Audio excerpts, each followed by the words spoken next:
My name is Marlowe. I'm 28, and the text message that destroyed my family came on a Tuesday morning while I was reviewing quarterly reports. We no longer trust you. Your actions have consequences.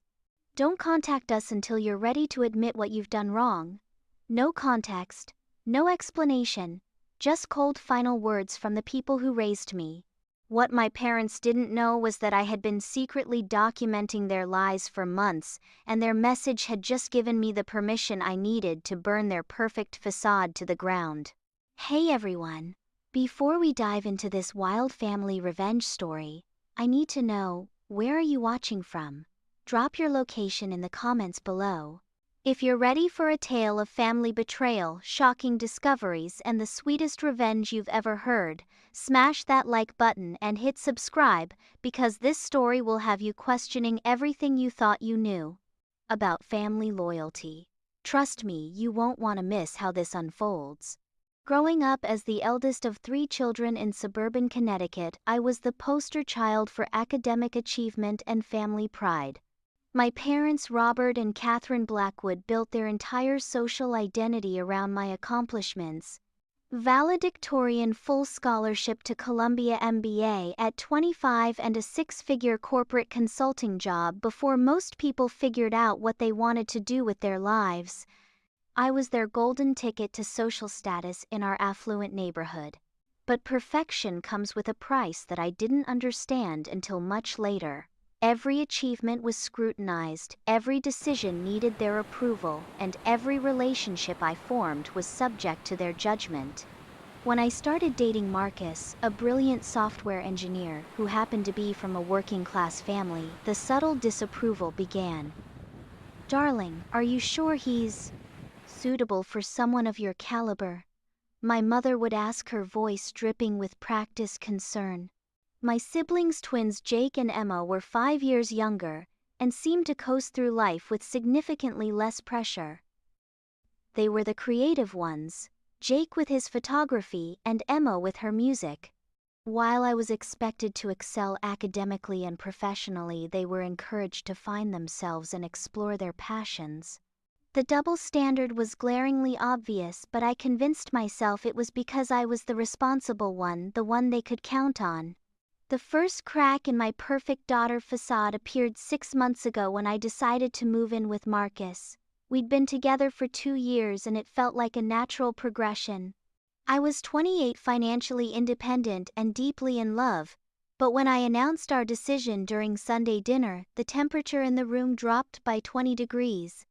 "Marlowe, honey, don't you think you're rushing into things?" my father asked, his lawyer voice carefully modulated. "You have such a bright future ahead of you. Why complicate it with domestic arrangements?" My mother was more direct. "What will the Hendersons think, or the Clarks? We just had dinner with them last week, and Catherine Henderson was asking about your relationship status. I told her you were being very selective." The conversation continued for an hour, with them presenting every argument they could think of against cohabitation. Financial irresponsibility, damage to my reputation, the importance of marriage before shacking up. Their words, not mine. But underneath all their concerns was something else, something I couldn't quite identify at the time. I moved in with Marcus anyway, and the subtle punishment began immediately. Invitations to family events came with passive-aggressive comments about bringing guests. My achievements at work, which used to be celebrated with elaborate dinners and social media posts, were suddenly met with lukewarm responses. The weekly check-in calls became monthly, then sporadic. But the real wake-up call came during Emma's graduation party 3 months ago. I arrived early to help set up, as I always did, and overheard my parents talking in the kitchen with my Aunt Linda. "We're just worried about Marlowe's judgment lately," my mother was saying. "Living with that boy, making decisions without consulting us. She used to be so sensible." "Maybe it's a phase," my aunt replied diplomatically. "Let's hope so. We've invested too much in her future to watch her throw it away on some middle-class fantasy." That phrase hit me like a physical blow. Invested too much in her future. As if I was a stock portfolio rather than their daughter. as if my worth was tied solely to their vision of success and their ability to brag about me at country club events. I started paying closer attention after that conversation. The way they spoke about me versus my siblings, the conditional nature of their approval, the strings attached to every gesture of support. When Jake announced he was taking a gap year to travel through Europe with his girlfriend, a plan that would cost them $15,000, they celebrated his adventurous spirit. When I had asked for help with a down payment on a condo 2 years earlier, they'd given me a lecture about financial responsibility and the importance of earning my way in life. The hypocrisy was stunning once I started noticing it. Emma's art supplies, Jake's photography equipment, their travel expenses, their finding themselves phases, all funded without question. But my request for help establishing myself in an expensive city where I was building the career they claimed to be so proud of, that required a family meeting and a detailed financial plan. I began documenting these inconsistencies, not with any specific plan, but because I needed to make sense of what I was seeing. Screenshots of text conversations where they celebrated Jake's free spirit while criticizing my impulsive decisions. Photos of Emma's new MacBook Pro, a surprise gift to support her creativity, versus the lecture I'd received about learning to budget when I'd mentioned needing a new laptop for work. The pattern became impossible to ignore. I wasn't their daughter, I was their investment. And investments were expected to perform according to the investor's wishes regardless of the investment's own desires or needs. The realization was both liberating and heartbreaking. For the first time in my life, I began to understand that their love had always been conditional, tied to my ability to enhance their image and validate their parenting choices. The morning I received that devastating text message, I sat in my office staring at my phone for a full 10 minutes. "We no longer trust you. Your actions have consequences. Don't contact us until you're ready to admit what you've done wrong." The words felt surreal, like they were meant for someone else. What actions? What had I done wrong besides choosing to build a life with someone I loved? Marcus found me that evening sitting on our couch, still clutching my phone. "They've officially disowned me," I said, showing him the message, "and I have absolutely no idea why." "Have you tried calling them?" he asked, gently settling beside me. "What's the point? They've made it clear they don't want to hear from me, unless I'm ready to confess to some mystery crime."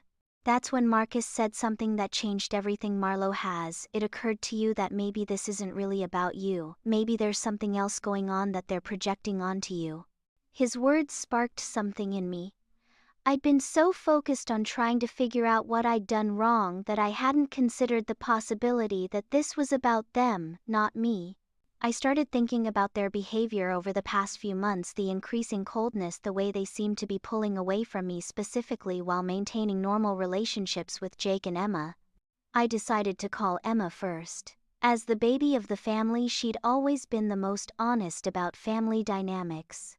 Can you tell me what's going on with Mom and Dad? They sent me this really harsh message and I'm completely confused." Emma's silence stretched so long I thought the call had dropped. "Emma, are you there?" "Yeah, I'm here." "Look, Marlowe, I think you should talk to them directly. I don't want to get in the middle of this." "Get in the middle of what? What is this? I can't. I promised I wouldn't say anything. You need to work this out with them." The conversation ended with more questions than answers, but Emma's reluctance to discuss whatever was happening told me that there was definitely something happening. I tried Jake next with similar results. He was evasive, uncomfortable, and kept insisting that I needed to make things right with our parents without explaining what needed to be made right. That night I made a decision that would change everything. I was going to find out what was really going on, and I was going to document every step of the process. If my family wanted to play games with my life and my relationships, I was going to make sure I had evidence of their behavior. I started with social media, something I'd never thought to monitor closely before. My parents were active on Facebook, constantly posting about family events, achievements, and social gatherings. As I scrolled through their recent posts, a disturbing pattern emerged. Photos from Jake's recent art show opening, dozens of them with glowing captions about his talent and their pride.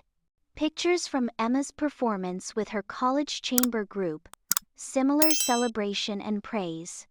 But when I looked for posts about my recent promotion to senior consultant, the achievement I'd called them excitedly to share just 2 months ago, there was nothing, not a single mention.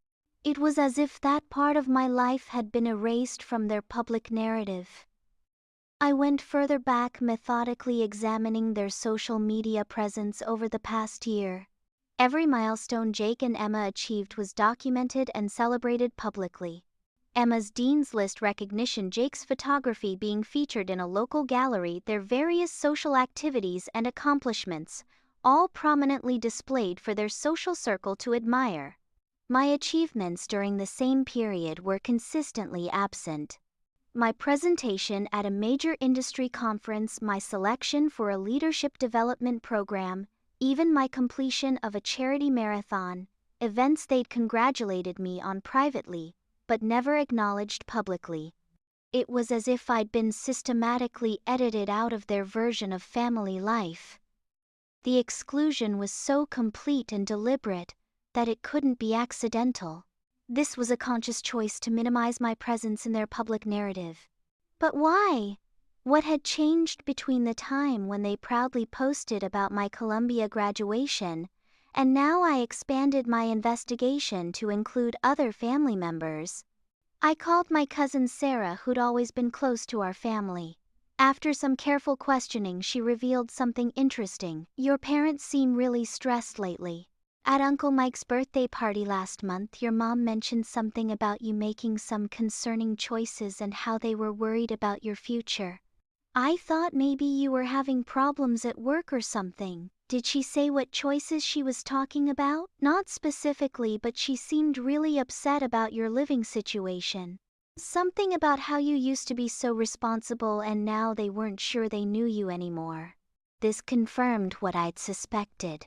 My relationship with Marcus was somehow at the center of their disapproval, but their reaction seemed disproportionate to the situation. Plenty of their friends' children lived with romantic partners before marriage. It was 2024, not 1954. What made my situation so different? I decided to dig deeper into their social circles to understand what might be influencing their attitudes. Through some careful observation of their social media connections and public interactions, I discovered something interesting. Many of their closest friends had children who were following very traditional paths: early marriage, traditional gender roles, careers that their parents could easily explain and take credit for. The Hendersons' daughter was a doctor married to a lawyer. The Clarks' son was a banker engaged to a teacher. The Pattersons' children had both married within their social and economic class, producing grandchildren and maintaining the family status quo. In this context, my choice to live with a man from a different background, to prioritize my career over immediate marriage and family planning, made me an outlier. But even this realization didn't fully explain the severity of their reaction. There had to be something else, something I was missing. I decided to take a more direct approach and started documenting every interaction I'd had with them over the past 6 months, looking for clues I might have missed in real time. As I pored over months of text messages, emails, and call logs, one name kept appearing in conversations with increasing frequency: Dr. Patricia Westfield, their family counselor. I'd heard them mention seeing someone for family wellness sessions, which I'd assumed was some kind of couples therapy or stress management program. But the more I investigated, the more I realized that these sessions were specifically about me. The breakthrough came when I remembered my mother's iPad, which she'd left at my apartment after our last family dinner together. She'd asked me to hold onto it while she was traveling for work, and I'd completely forgotten about it until I found it under a stack of magazines. When I powered it on, I discovered that her email was still logged in with automatic syncing enabled. I want to be clear, I didn't set out to spy on my parents. But when I saw email subject lines like Marlowe session notes and intervention strategy discussion, I couldn't ignore them. What I found in those emails shattered everything I thought I knew about my family. Dr. Westfield wasn't just any counselor. She was a specialist in family intervention therapy focused specifically on helping parents reclaim control when adult children made destructive life choices. Her approach, as outlined in her emails to my parents, was to gradually withdraw support and approval until the problematic child was forced to recognize their mistakes and return to family-approved behaviors. The emails detailed a systematic plan to isolate me from family support until I broke up with Marcus and returned to appropriate relationship choices.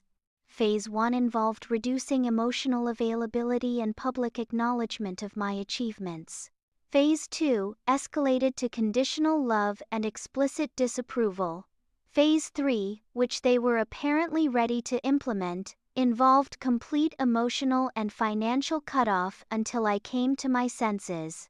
But the most devastating part wasn't the manipulation strategy. It was the way they described me in these conversations. I wasn't their daughter who'd fallen in love with someone they didn't approve of. I was a case study in how successful children could be derailed by inappropriate influences. Marcus wasn't just someone they didn't like. He was a threat to family investment outcomes who needed to be eliminated from the equation. One email from my mother to Dr. Westfield made me physically sick. We've invested over $200 0 inches Marlowe's education and development. We cannot allow her to waste that investment on someone who will drag her down to his level. She's always been logical and goal-oriented. If we maintain firm boundaries, she'll eventually realize that her future is more important than this infatuation. The clinical coldness of that language, investment waste infatuation, revealed exactly how they saw me. Not as a person with agency and the right to make my own choices, but as a business decision that needed to be managed for optimal returns. I spent the entire weekend reading through months of correspondence between my parents and Dr. Westfield. The manipulation was breathtakingly sophisticated.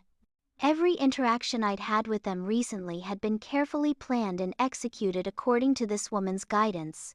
The passive-aggressive comments, the withdrawal of affection, the way they'd started treating me like a stranger.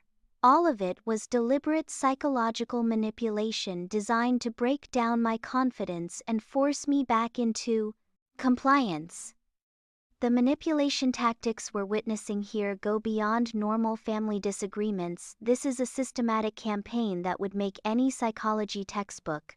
But what happens when the target of manipulation discovers the playbook? That's where this story gets really interesting, and trust me, you don't want to miss what comes next.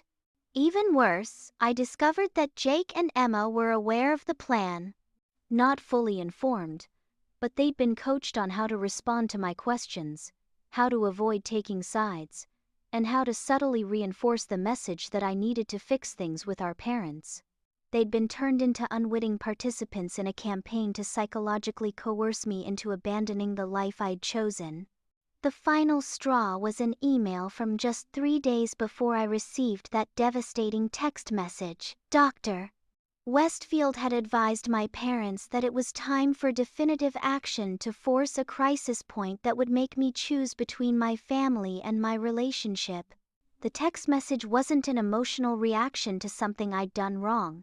It was a calculated move in a psychological warfare campaign.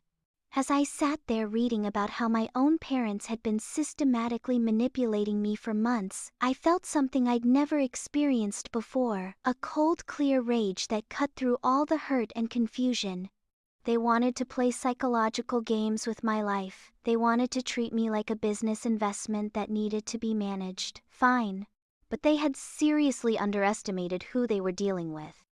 I took screenshots of every email, every session note, every strategic discussion about how to control and manipulate me. I documented the financial calculations they'd made about their investment in me, their dismissive comments about Marcus's family background, and their detailed plans for isolating me until I broke. Then I started planning my response. If they wanted to see consequences for actions, I was about to show them what consequences really looked like. But this wasn't going to be an emotional explosion or a dramatic confrontation. This was going to be methodical, documented, and absolutely devastating to the carefully constructed image they cared so much about protecting. The text message they'd sent me said I needed to admit what I'd done wrong. They were about to discover that the only thing I'd done wrong was underestimating their capacity for manipulation and overestimating their capacity for genuine love. But I was about to correct both of those mistakes in a way they would never forget. By Sunday night, I had everything I needed to completely destroy their credibility with their social circle, expose their manipulation to the extended family, and ensure that their investment in maintaining their perfect family image was about to lose all its value. The perfect daughter they'd tried so hard to control was about to become their worst nightmare, someone who knew exactly how their minds worked and wasn't afraid to use that knowledge against them. I couldn't wait to see how Dr. Westfield's intervention strategies would work when the tables were completely turned. Monday morning, I called in sick to work. Not because I was physically ill, but because I needed uninterrupted time to build my case. What my parents had done to me wasn't just emotionally devastating. It was a calculated campaign of psychological manipulation that had involved lies, deception, and the complicity of multiple family members. If they wanted to play hardball, I was going to show them what a real strategic campaign looked like. My first stop was Dr. Patricia Westfield's website and professional profiles. What I found there made my blood boil even more. She marketed herself as a family restoration specialist who helped parents guide adult children back to healthy life choices. Her testimonials included stories of parents who had successfully convinced their children to end inappropriate relationships, change careers, and return to family-aligned life paths. This wasn't therapy. This was professional manipulation disguised as family counseling. She was running a business that profited from exploiting parental anxiety and teaching psychological coercion techniques. The more I read about her methods, the more I realize that my parents weren't the only ones who needed to be exposed. I spent hours documenting her credentials, her methodology, and the testimonials on her website. Several of them described scenarios remarkably similar to mine. Successful adult children who had been systematically isolated and manipulated until they abandoned relationships or life choices their parents disapproved of. The language used was eerily similar to what I'd found in my parents' emails, investments, outcomes, course correction. Next, I turned my attention to documenting the full extent of my parents' deception. I went through my phone records, email history, and text messages to create a timeline of every interaction we'd had over the past 6 months. Using the information from Dr. Westfield's emails to my parents, I was able to identify exactly which conversations had been scripted, which emotional manipulations had been planned in advance, and which family events had been designed to pressure me into compliance. The pattern was nauseating. Every birthday party, family dinner, and casual conversation had been an opportunity to implement their counselor's strategies. When Jake had made that comment about me settling down soon at Emma's graduation party, it wasn't casual sibling teasing, it was a planned intervention designed to make me question my life choices. When my mother had started asking pointed questions about my financial planning and long-term goals, it wasn't maternal concern, it was an attempt to create anxiety about my future security. Even their interactions with Marcus had been calculated. The polite but cold treatment, the subtle exclusions from family events, the way they never quite made him feel welcome, all of it had been designed to create tension in our relationship and make him question whether he was holding me back from my family's approval. I realized I needed to document not just what they'd done to me but what they'd done to Marcus as well. He'd been nothing but respectful and kind to my family despite their obvious disapproval. He'd endured months of subtle slights and exclusion without complaint, believing that time would eventually win them over. he deserved to know exactly how calculated their rejection had been. I called Marcus during his lunch break and explained what I'd discovered. His reaction was quiet anger mixed with genuine hurt, so none of it was personal, he said finally. They didn't dislike me because of anything I actually did. They disliked me because I didn't fit their predetermined plan for your life. Worse than that, I told him. They saw you as a threat to their investment. You weren't even a person to them. You were an obstacle to be removed. That conversation strengthened my resolve to expose what they'd done. This wasn't just about me anymore. It was about every person who'd ever been subjected to this kind of systematic manipulation by family members who claimed to love them while treating them like property to be managed. I started reaching out to extended family members not to tell them what I'd discovered yet, but to gather more information about my parents' recent behavior and comments. My conversations with aunts, uncles, and cousins revealed that my parents had been subtly campaigning against my relationship for months, sharing carefully crafted concerns about my recent changes and asking for advice on how to help me see reason. They'd been building a narrative about me being manipulated or influenced by Marcus, painting me as a victim who needed to be rescued from my own poor judgment. Several family members mentioned that my parents had asked them to keep an eye on me or to gently suggest that I reconsider my living situation. The scope of their manipulation was breathtaking.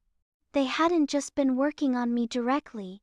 They'd been working to turn my entire extended family into unwitting participants in their campaign to control my life. They'd been building a consensus that something was wrong with my choices, creating an environment where their eventual ultimatum would seem reasonable and justified. But they'd made one crucial mistake in their planning. They'd assumed I would never find out about the coordination behind their behavior. They'd underestimated my intelligence, my resourcefulness, and my ability to see patterns and connect dots. Most importantly, they'd failed to consider what would happen if their psychological manipulation tactics were turned back on them. By Tuesday evening, I had everything I needed to expose their campaign. Screenshots of all the emails with Dr.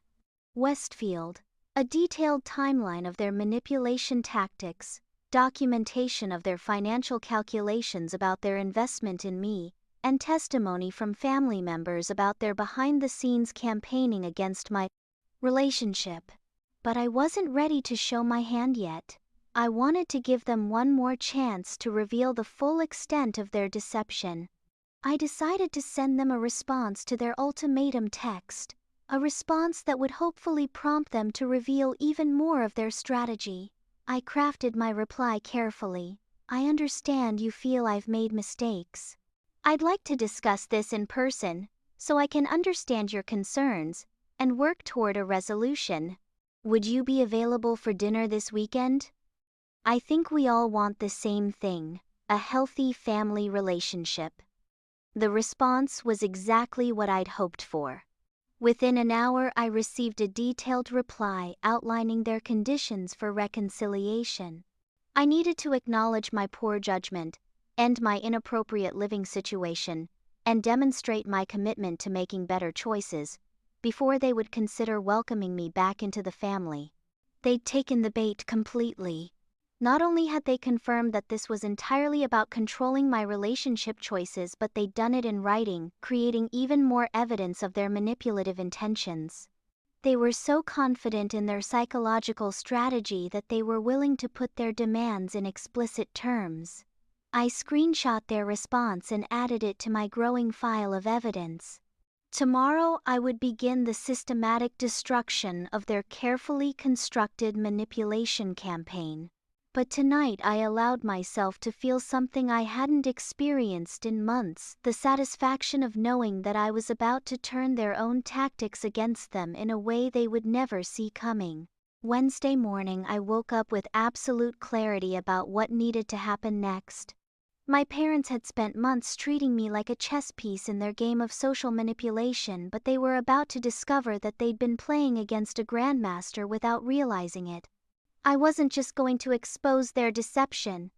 I was going to do it in a way that would permanently destroy the social standing they cared about more than their own daughter's happiness. The first phase of my plan involved Dr. Patricia Westfield. I spent the morning researching her professional licensing board, her educational background, and her ethical obligations as a counselor.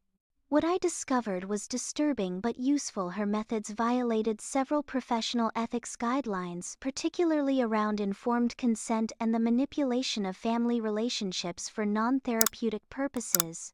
I compiled a detailed complaint to her licensing board, complete with screenshots of her emails to my parents, documentation of her intervention strategies, and evidence of how her advice had been used to psychologically manipulate and isolate me. I also gathered testimonials from her website that demonstrated a pattern of helping parents coerce adult children into abandoning their autonomy. But filing the complaint was just the beginning. I also researched local journalists who covered family issues and psychological manipulation. I found a reporter named Jessica Chen who had written extensively about toxic family dynamics and psychological abuse. I sent her a carefully crafted email outlining my story and offering to provide documentation of a counselor who was essentially running a business that taught parents how to psychologically abuse their adult children. The response was immediate and enthusiastic. Jessica wanted to meet with me that very afternoon to review the evidence and discuss the possibility of a feature story about manipulation tactics disguised as family therapy. She was particularly interested in Dr. Westfield's business model and the potential harm being done to families who believed they were seeking legitimate counseling. While I waited for that meeting, I turned my attention to the second phase, exposing my parents' behavior to their social circle in a way that would be impossible for them to explain away or minimize. I created a detailed document outlining everything I discovered, complete with screenshots, timelines, and direct quotes from their emails. But I wasn't going to send it to random people. I was going to be surgical in my targeting. I identified the key members of their social circle, the country club families, the neighborhood association board, the charity committees my mother served on, and the professional organizations my father belonged to. These were people who valued integrity, family values, and ethical behavior, at least publicly. They were also people who would be horrified to discover that my parents had been systematically manipulating and psychologically abusing their own daughter. But instead of sending the information directly to these people, I had a better idea. I was going to let my parents expose themselves. I crafted a response to their ultimatum that was designed to trigger their worst impulses. I told them I was ready to discuss my mistakes and asked if we could have a family meeting where Jake and Emma could also share their perspectives on my poor choices. I suggested we meet at their house on Saturday afternoon when I knew their neighbors would be around and their social calendar would be full. The response was swift and revealing. They were thrilled that I was finally ready to listen to reason and agreed to the family meeting. They also mentioned that they'd invited Dr.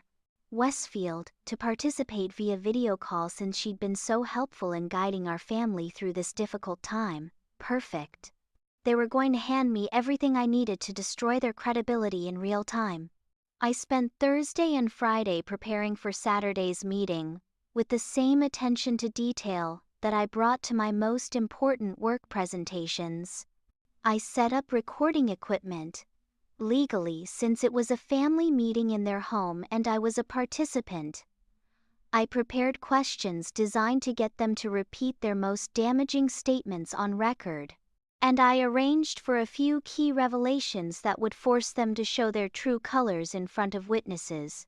The masterstroke came Friday evening when I called my Aunt Linda, my father's sister, and mentioned that I was trying to work things out with my parents. I casually suggested that since she'd always been a voice of reason in family conflicts, maybe she could stop by during our Saturday meeting to help mediate. She immediately agreed, saying she'd been worried about the family tension and would be happy to help. I also reached out to my parents' next-door neighbors, the Johnsons, with whom they had a competitive but friendly relationship. I mentioned that I was moving back home temporarily while I sorted out some life issues and would probably need to borrow their driveway space for my car on Saturday. Mrs. Johnson, who loved family drama almost as much as she loved appearing helpful and wise, immediately offered to bring over a casserole and check in on everyone during this difficult transition. By Friday night, I had engineered a situation where my parents would be performing their manipulation tactics in front of witnesses who could serve as independent verification of their behavior.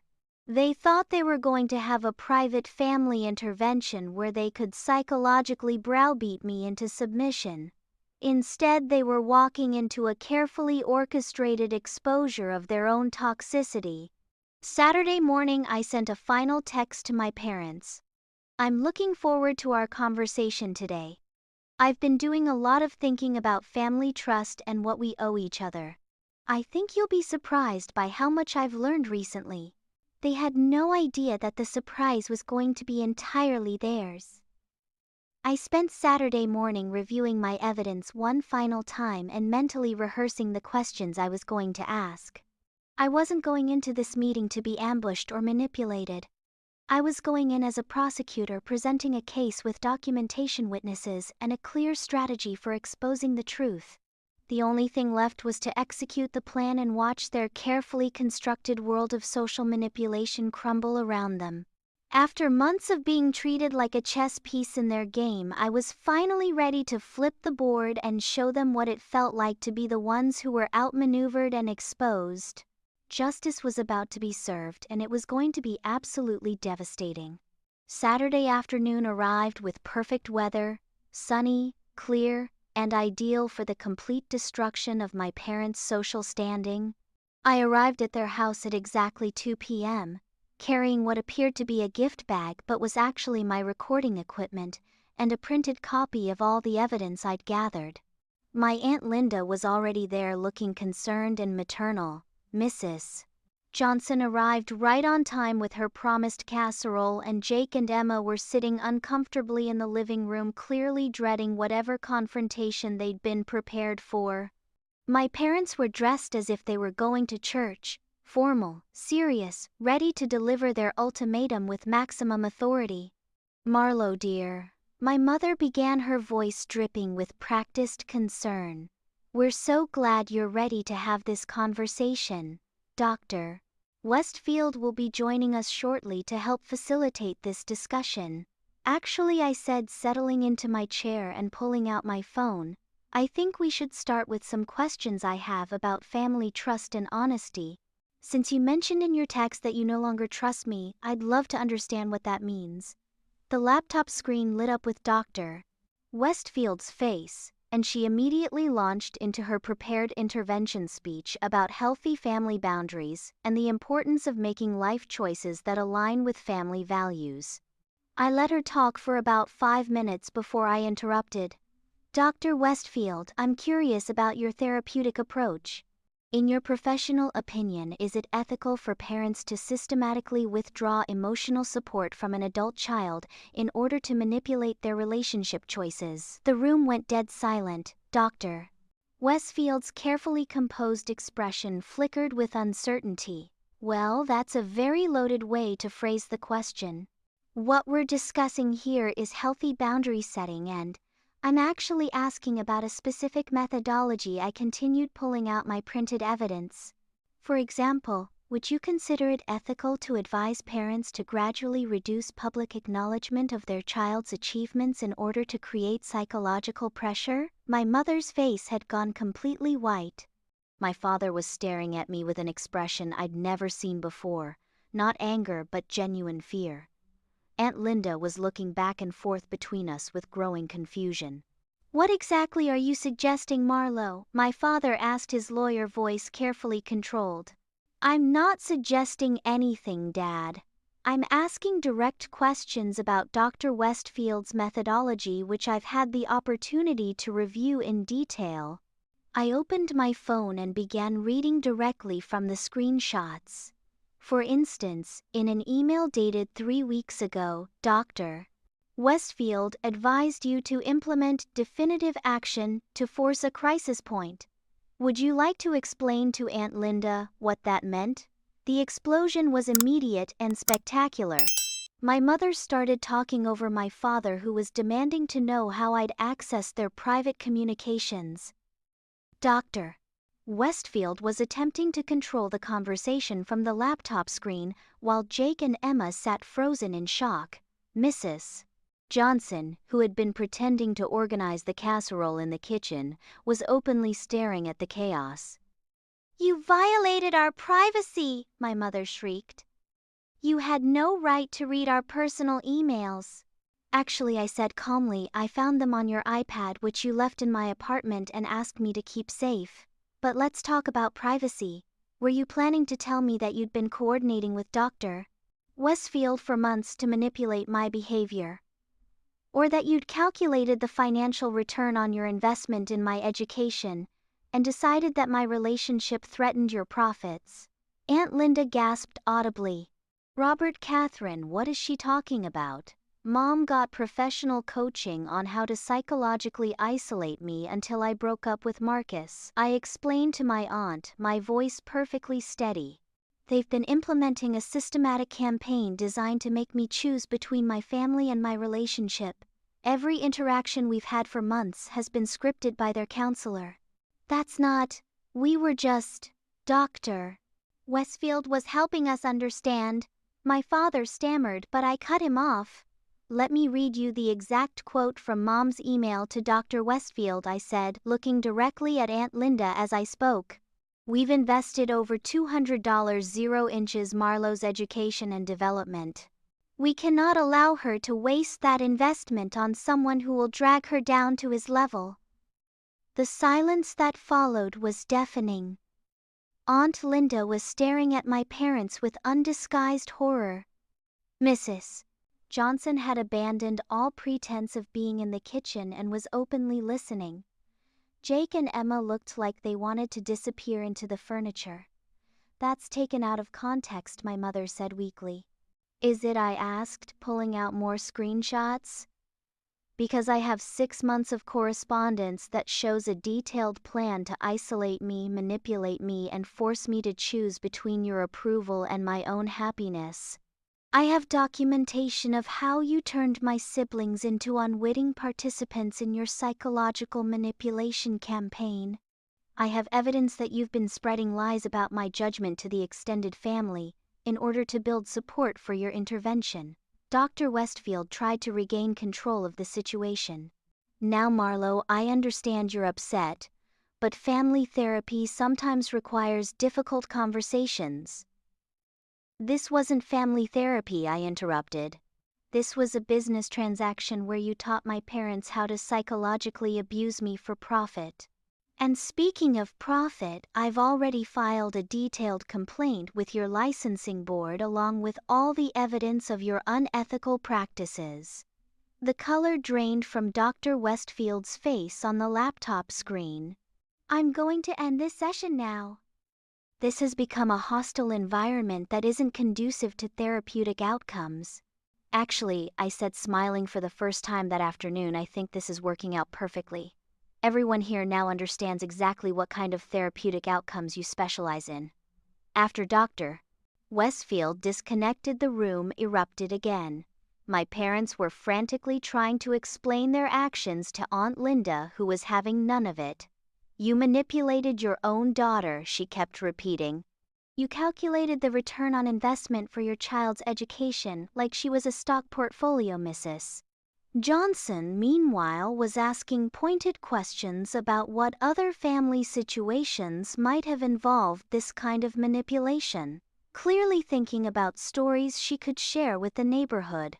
Jake and Emma were demanding to know what else our parents had lied to them about. "This is exactly the kind of drama I was trying to avoid," my mother said desperately. "Marlowe, if you would just listen to reason." "No," I said firmly.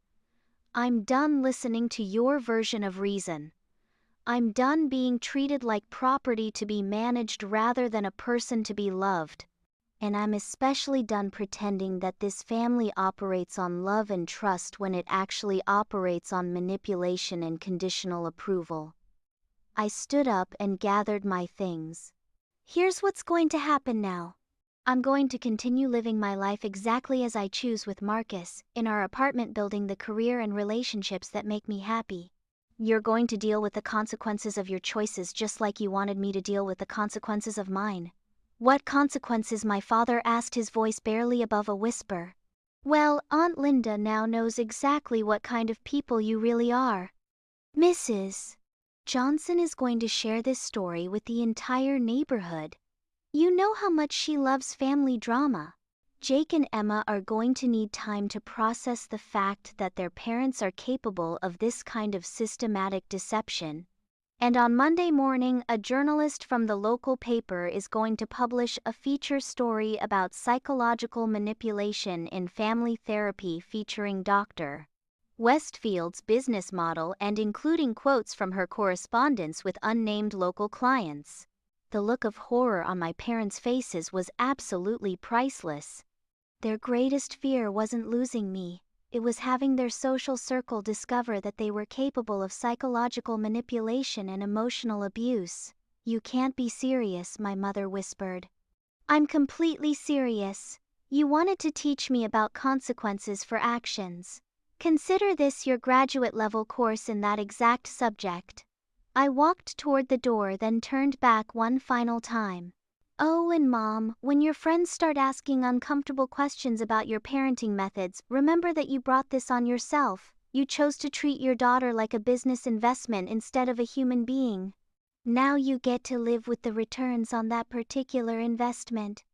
As I walked out of that house for what I knew would be the last time, I could hear the chaos continuing behind me. Aunt Linda was demanding answers. Mrs. Johnson was asking if she should call other family members to check in on them, and my parents were realizing that their carefully constructed social image was about to be completely destroyed. 6 months later, the karma had completed its circle in ways I never could have imagined. Dr. Westfield lost her license and her practice collapsed after multiple families came forward with similar stories. My parents' social standing never recovered. Their manipulation tactics became neighborhood legend, and they found themselves increasingly isolated from the community they'd valued more than their own daughter. Jake and Emma both moved out and went low contact with our parents, finally understanding the conditional nature of their love. They both apologized to me and Marcus repeatedly, and we've built genuine relationships based on honesty rather than family obligation. As for me, Marcus and I got engaged 3 months ago and we're planning a wedding that will include my siblings but not my parents.